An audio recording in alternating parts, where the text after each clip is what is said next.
गधा शेर बन गया और कुम्हार सेनापति। एक गांव में नसीब नाम का एक गरीब कुम्हार रहता था। वह मिट्टी के बर्तन बनाकर गुजारा करता था। उसके पास एक पुराना गधा था जो बर्तन धोने का काम करता था। एक दिन जब नसीब जंगल से मिट्टी लेकर लौट रहा था, तभी अचानक उसका गधा एक घने पेड़ के पीछे छिपकर खड़ा हो गया। नसीब ने अंधेरे में गधे की परछाई को शेर समझ लिया। डर के मारे उसके होश उड़ गए। वह चिल्लाया, बचाओ! शेर आ गया और वहां से भागने लगा। उधर गांव के लोगों ने जब उसकी चीख सुनी तो वे भी दहशत में आ गए। उसी समय राज्य के सैनिक वहां से गुजर रहे थे।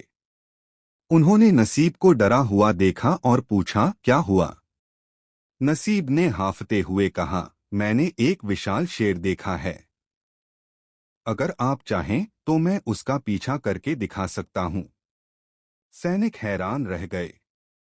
उन्होंने सोचा, यह आदमी इतना बहादुर है कि अकेले ही शेर का सामना करने को तैयार है।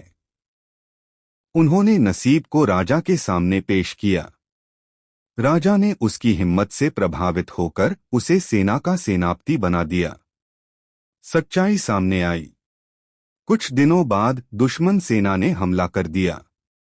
नसीब घबरा गया क्योंकि उसे युद्ध का कोई अनुभव नहीं था। तभी उसका गधा जोर जोर से रेंकने लगा। दुश्मनों ने सोचा, यह कोई जंगली जानवर है, और डरकर भाग खड़े हुए।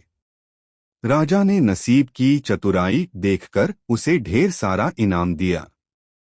अब नसीब समझ चुका था कि उसकी किस्मत बदलने का कारण उसकी गलतफहमी थी। मगर उसने सीख लिया कि कभी कभी गलतियां भी भाग्य बदल देती हैं।